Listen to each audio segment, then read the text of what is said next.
Buenas tardes, mi nombre es Daira Isabel Chan Medina y el día de hoy yo le voy a hablar acerca de mi proyecto.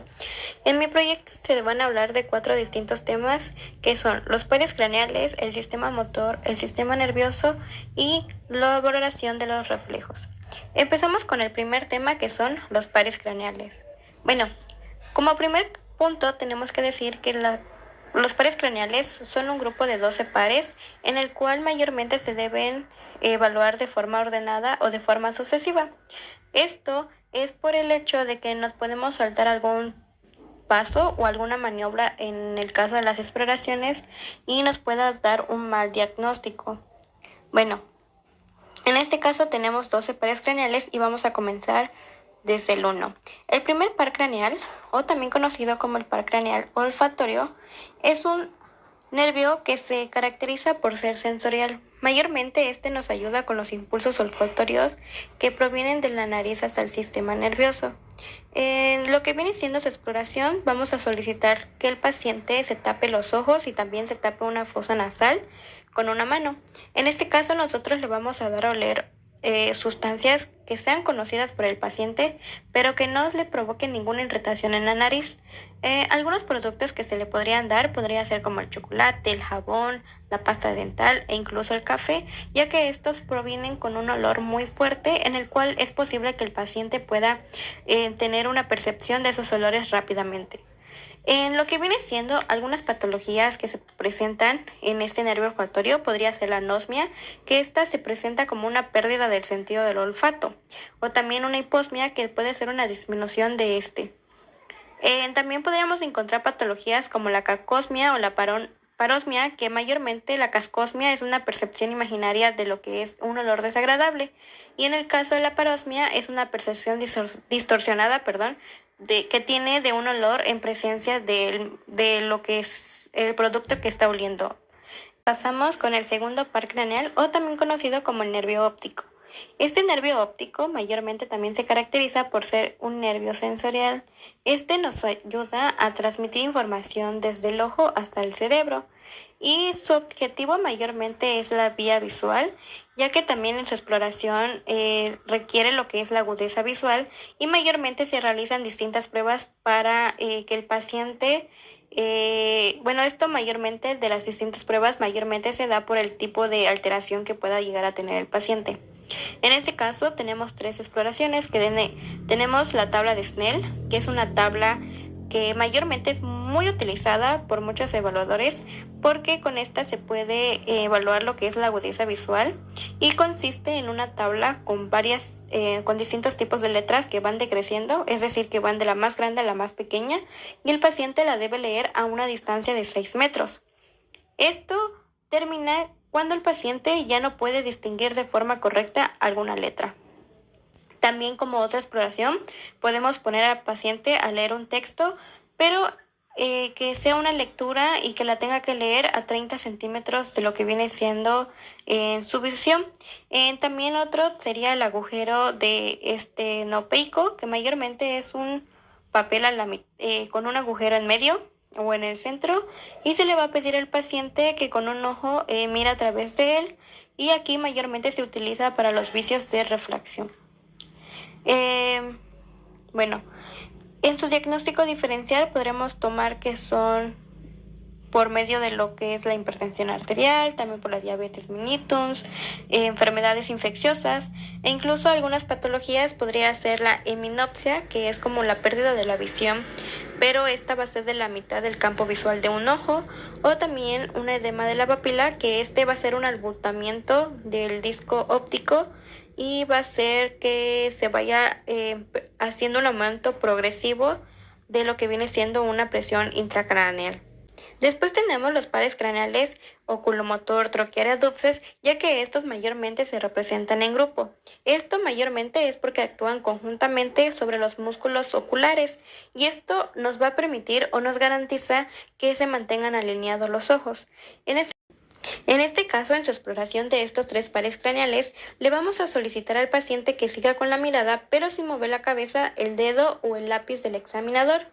Es decir, que el examinador se debe colocar a unos 25 centímetros del paciente y con el dedo o con el lápiz moverlo en todos los cuadrantes, es decir, hacia arriba, hacia abajo, hacia un lado, hacia el otro, y lo debemos desplazar hacia los 6 campos visuales o hacia los 6 campos de la mirada del paciente. En estos pares craneales se encuentran 3 reflejos, que es el reflejo motor, el reflejo consensuado y el reflejo de acomodación.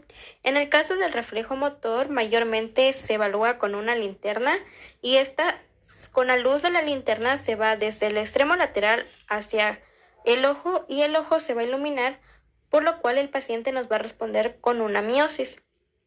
En el caso del reflejo consensuado, aquí se va a realizar la misma actividad que en el reflejo motor, sin embargo aquí nada más se va a observar el reflejo de la miosis de la pupila, y en el reflejo de acomodación se le va a pedir al paciente que observe a un objeto lejano y un objeto cercano hacia él, y con esto vamos a observar lo que viene siendo algún grado de contracción de la pupila. En caso de patologías, podríamos tener en el nervio oculomotor alguna lesión completa, que esto nos genera como una desviación de la mirada, o también podría ser una lesión parcial de este mismo nervio, lo cual lo primero que se dañan son sus fibras externas, o también conocidas como sus fibras parasimpáticas. En el caso de el nervio troquiar, aquí también podría ser una lesión de este nervio, y aquí el ojo se va a ver afectado. Cuando hay una lesión cuando hay una lesión del nervio troquiar, el ojo que está afectado va a quedar más arriba que el otro.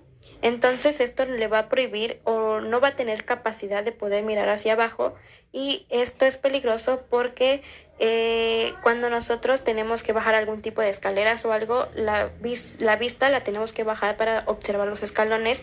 Entonces esto le puede ocurrir lesiones graves, y también lesiones del nervio abducens, que es del otro nervio, que mayormente esto nos invade lo que viene siendo la incapacidad de abducir el ojo, y el ojo que se va afectado, por lo que se va a encontrar rotado ligeramente y ya no se va a encontrar con la visión hacia la línea media.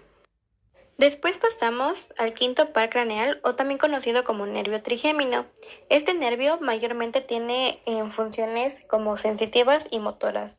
En el caso lo que viene siendo este nervio, se evalúa lo que viene siendo el dolor, ya que pueden haber dolores agudos o dolores sordos. En este caso vamos a hablar acerca de el táctil ligero de la cara, y la primera valoración mayormente tiene que ver con la sensibilidad. Aquí nosotros vamos a valorar la sensibilidad facial del paciente, y lo vamos a hacer ubicando sus 3 ramas. En este caso son 3 puntos en el cual con un pedazo de algodón o con un alfiler vamos a tocar y vamos a hacer unos desplazamientos de arriba hacia abajo, haciendo que el paciente pueda sentir incomodidad o tiene algún tipo de sensibilidad. En este caso también se puede valorar lo que viene siendo el reflejo corneal, que mayormente con un pedazo de algodón vamos a tener, o con un hisopo de algodón, vamos a tener que tocar lo que viene siendo la córnea del paciente, y aquí se va a producir un pequeño cierre. Ese cierre se va a producir en ambos ojos, y a esto se le conoce como el cierre palpebral. Ya en su función motora también se le va a pedir al paciente que, aquí en este caso se le va a pedir al paciente que con los dientes apriete algún objeto, y se van a evaluar lo que son los músculos masseteros. En este caso tenemos que ver si hay una contracción. Y en el caso también va a haber un reflejo mentoniano, que aquí se le va a hacer con una prueba con un dedo en el mentón, y el paciente va a tener la boca entreabierta. Esto con el fin de producirle una contracción de los masseteros.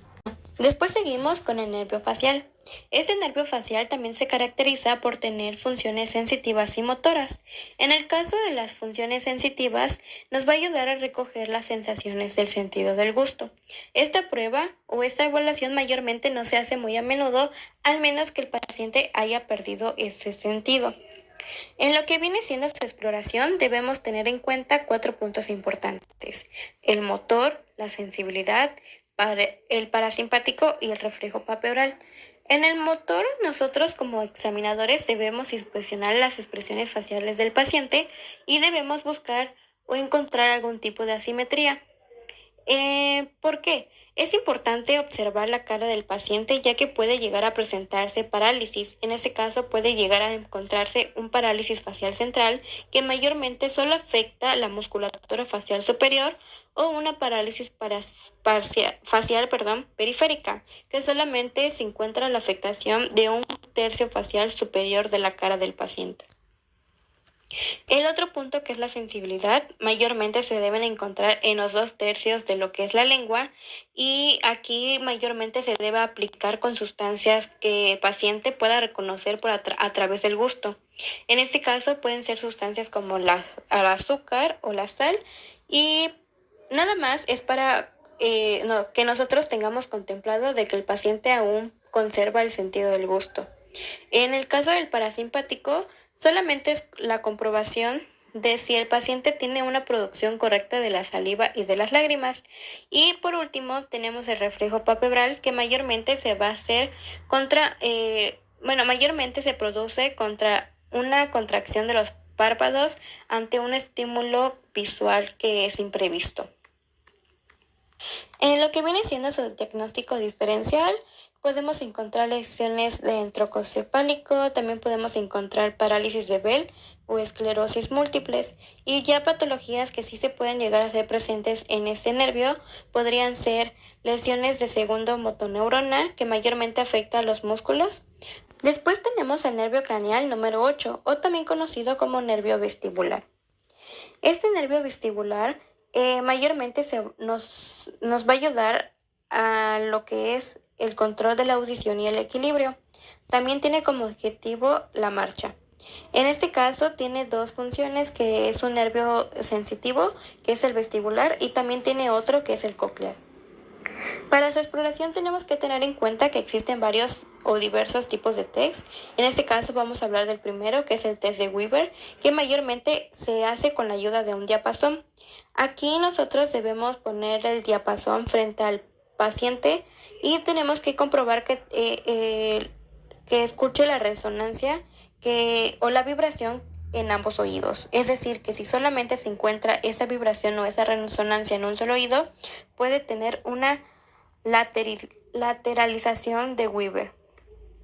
También podemos encontrar otro test, que es el test de Rhine, que mayormente también va a comparar la conducción, pero la va a comparar de una vía aérea a una vía ósea. En este caso se le va a colocar el mango del diapasón, pero en este caso el diapasón va a ir de manera acostada hacia un lado del oído. Cuando son oídos sanos se le puede llamar como hipoacusia, y cuando solamente se escucha lo que viene siendo en un solo oído, nada más puede ser una hipoacusia de conducción. Otro test que también podemos observar podría ser el test de Babinski.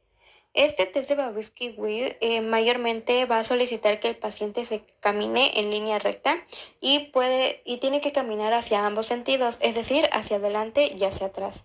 En este caso se recomienda de 4 a 5 pasos en ambos sentidos, y esta prueba va a ser con los ojos cerrados y tiene que ser un espacio amplio para que el paciente no se lastime.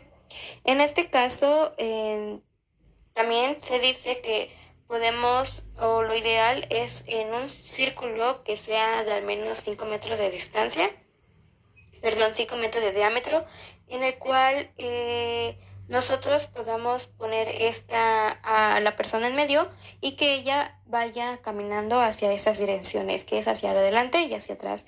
Cuando no hay una desviación, es porque quiere decir que el paciente no tiene ninguna afección en este nervio. Sin embargo, cuando hay una marcha y en esta se empiezan a formar diferentes formas, como por ejemplo estrellas, ballestas o abanico, quiere decir que el paciente puede llegar a tener alguna afección en este nervio. El diferencial de este nervio podría ser lesiones vestibulares, lesiones del oído interno, y algunas patologías o causas podrían ser lesiones vestibulares que mayormente son generadas por labirintis, toxinas, e incluso también puede haber una hipoacusia neurosensorial. Bueno, entonces pasamos con el nervio craneal número 9. En este caso va a ser el nervio glosofaringeo.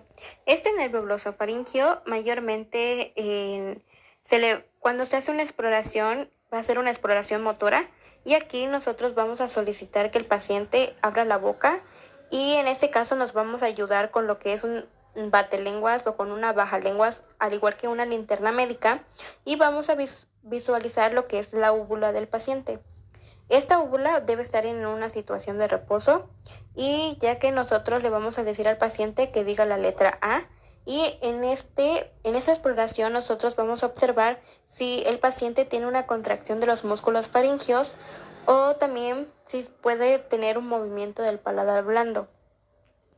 En el diagnóstico diferencial de lo que es este par craneal, mayormente pueden ser lesiones penetrantes del cuello o también puede ser por una lesión del tronco encefálico. Y después pasamos al nervio craneal número 10, o también conocido como nervio vago. En lo que viene siendo este nervio vago, mayormente en su exploración tenemos que tomar 4 puntos importantes, ya que también tiene 4 exploraciones. En este caso tiene la evaluación de la función motora, tiene la evaluación del velo paladar, evaluación de reflejo faringeo y también tiene una evaluación de reflejo velo palatino. En el caso de la evaluación motora, esta mayormente nos va a brindar o nos va a saber la calidad de la voz del paciente, es decir, que nosotros vamos a solicitar que el paciente hable y en estos nosotros tenemos que presentar si el paciente tiene una disartría. En ese caso la voz debe estar en condiciones normales. Cuando también hay una evaluación de velo paladar, aquí vamos a hacer el uso de lo que son la batelenguas y la linterna y con la otra mano nosotros vamos a solicitar que el paciente abra la boca y luego vamos a desplazar lo que viene siendo el batelenguas hacia lo que es la parte inferior con el fin de que nosotros podamos ver lo que es la pared posterior de la faringe y mayormente vamos a presenciar también lo que es la úvula en reposo. Lo que viene siendo también la evaluación de reflejo faringeo, pues mayormente nosotros vamos a tener igual con el batelenguas lo que es, tenemos que solicitar al paciente que abra la boca y con la ayuda de la batelenguas nosotros tenemos que tocar la parte del tercio posterior de la lengua o de la pared posterior de la faringe, al igual que el paladar. Y a consecuencia de todo esto, el paciente debe experimentar una sensación de náuseas, es decir, como una sensación de querer vomitar, en lo cual esto se le llama como reflejo faringeo. En cualquier caso, también tenemos la evaluación del reflejo velopalatino, que mayormente se va a obtener cuando hay una estimulación de lo que es el paladar blando y mayormente también se puede evaluar con una batelenguas. Y se dice que en condiciones normales, mayormente lo que se va a observar va a ser una elevación ya del paladar blando, pero no va a haber ninguna desviación de la úvula. Y patologías que se podrían enfrentar o presentar podría ser las lesiones nucleares o lesiones corticobulbares. También en su diagnóstico diferencial podemos encontrar lesiones del tronco encefálico y tumores e incluso podemos encontrar enfermedades de motoneuronas. Después pasamos al nervio craneal número 11, que es conocido como el nervio accesorio o espinal, que en este caso, para su exploración nosotros debemos observar la región cervical y la postura del paciente. En este caso también se tienen que evaluar dos músculos que son conocidos como el esternocleidomastoideo y el trapecio. En el caso del esternocleidomastoideo, nosotros aquí vamos a tener que observar la contracción que tiene y esto se va a hacer con la rotación de la cabeza al lado opuesto, porque este es un músculo contralateral. Es decir, si queremos evaluar el esternocleidomastoideo derecho, tenemos que girar la cabeza hacia el lado izquierdo y al revés. Cuando no hay una contracción de este músculo es porque hay una afección. Entonces nosotros con Con esta exploración vamos a hacer que el paciente rote la cabeza de un lado, tratando de ponerle un poco de resistencia y encontrar si el paciente presenta algún tipo de afección o presenta algún tipo de dolor. En el caso del trapecio, aquí solamente se va a hacer una exploración con una elevación y una depresión de hombros, que por lo general mayormente los pacientes traen una ligera cuando hay una afección mayormente es una ligera caída del hombro, y también aquí para esa exploración se le debe poner resistencia al momento de elevar y de hacer una depresión. En lo que viene siendo ya su diagnóstico diferencial, podemos encontrar que puede ser por trauma cervical, también podría ser por enfermedades por motoneurona o lesiones penetrantes del triángulo posterior de lo que es el cuello. Y ya algunas patologías podrían ser una parálisis del esternocleidomastoideo, que es cuando simplemente no puede hacer rotación el paciente, pero esto no va a alterar lo que es la postura encefálica. Y también puede haber otra patología conocida como el compromiso del trapecio, ya que esta mayormente se manifiesta cuando hay un deceso ipsilateral por lo que es una lesión. Por último, tenemos al nervio craneal número 12, o también conocida como el nervio hipogloso. En este caso, la exploración se le va a solicitar al paciente que abra la boca y se le va a inspeccionar lo que es la lengua. En este caso, nosotros aquí vamos a valorar la fuerza y el movimiento que tiene la lengua del paciente. En este caso, también debemos encontrar si presenta algún tipo de simetría. Y finalmente, para esa exploración le vamos a pedir al paciente que saque la lengua y que realice movimientos rápidos y alternos, es decir, que lo dirija hacia arriba, hacia abajo, o que lo pueda hacer de adentro hacia afuera. Y ya en su diagnóstico diferencial también podemos encontrar lesión penetrante del cuello, o también puede ser por algún tipo de patología de la base del cráneo. En patologías nada más podemos encontrar quiste articular de atlanto-occipital ipsilateral, o también puede ser por una complicación de uso de mascarilla laringea. Después pasamos al siguiente tema, que es el tema del sistema motor, que este es una exploración que se le va a dar al paciente por un examen neurológico. En este caso, en este sistema motor se van a presentar temas como el tono muscular, fuerza muscular y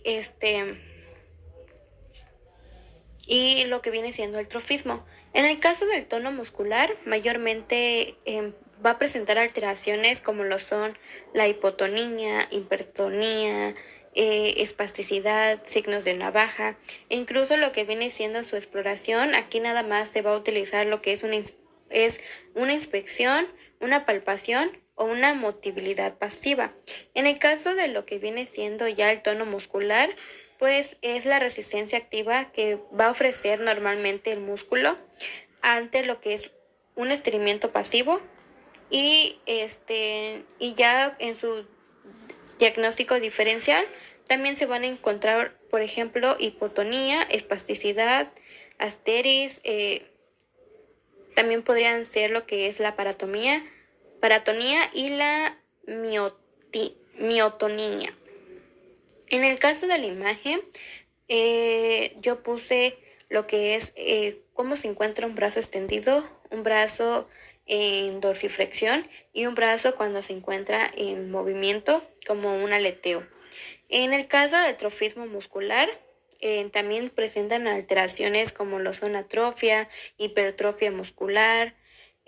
También para lo que es su diagnóstico diferencial, puede encontrarse esa hipertrofia o una atrofia muscular de origen neurológico.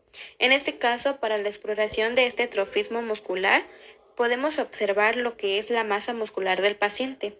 En este caso, nosotros vamos a considerar la forma y el tamaño, al igual que los relieves y la simetría de los principales grupos de los músculos. En el caso del tema de la fuerza muscular, pues aquí es aquella que nos va a permitir que nosotros veamos los esfuerzos musculares cuando el paciente trata de vencer una resistencia. En este caso, mayormente es utilizada la tabla de Daniels, que es como la escala que nos permite observar en qué etapa está el paciente. Para esto también podremos encontrarnos con lo que es la maniobra de Minkasini, que también es una prueba mínima de la paresia, que se divide en dos.